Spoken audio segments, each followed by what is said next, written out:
ஆயில்ய நட்சத்திரத்தில் பிறந்த உங்களுக்கு இந்த மாதத்தில் நீங்கள் ஃபினான்ஷியலாக இந்த மாதம் உங்களுக்கு பெரிய ஸ்ட்ரகிள் ஒன்றும் இல்லை.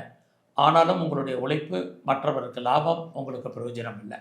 இந்த மாதம் யாருக்காவது பணம் கடன் கொடுத்தீங்கன்னா அந்த பணம் திரும்ப வரும் அப்படிங்கிறதுக்கான உத்தேசம் இல்லை.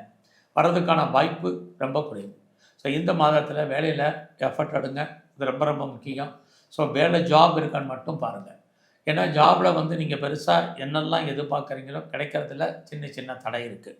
உதாரணமாக ப்ரொமோஷன் எதிர்பார்க்குறவங்களுக்கு இன்க்ரிமெண்ட்டோ போனஸோ இன்சென்டிவோ அரியர்ஸோ ஹைக்கோ எதிர்பார்த்து காத்துட்ருக்கிறவங்க ஜஸ்ட் வெயிட் பண்ணுங்கள். அது நமக்கு ஜாப் இருந்தாலே இந்த மாதம் போதுமானது. இன்னொரு பக்கம் உங்களுக்கு தேவையற்ற மனக்குழப்பங்கள், நிம்மதியற்ற சூழ்நிலைகள் உங்களை ஜாபில் இருந்துக்கிட்டே இருக்குது.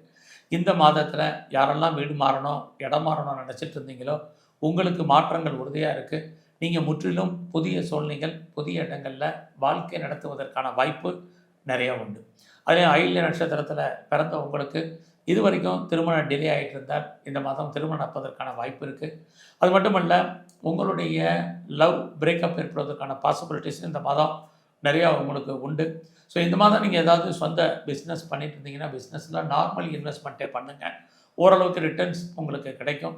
அது மட்டுமல்ல, இந்த மாதம் நான் பெருசாக ரேஸில் இன்வெஸ்ட்மெண்ட் பண்ணணும்னு நினைக்கிறேன், லாட்ரி டிக்கெட் வாங்கணும்னு நினைக்கிறேன், ஆன்லைன் பிஸ்னஸ் பண்ணணும்னு நினைக்கிறேன், ட்ரேடிங் பண்ணணும்னு நினைக்கிறவங்கெல்லாம் கொஞ்சம் அடக்கி வாசிங்க.